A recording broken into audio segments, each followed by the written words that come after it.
A lot of headaches can be because of tension that we're holding in these muscles in here, in particular in the suboccipitals. So one of the adjustments we're going to do is we're going to release all this tension that you're holding right there. Yeah. So we'll start off just by releasing the shoulders there.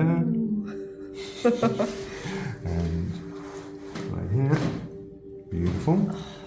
Excellent. And now we're just going to release this tension out of your suboccipitals. So relaxing for me.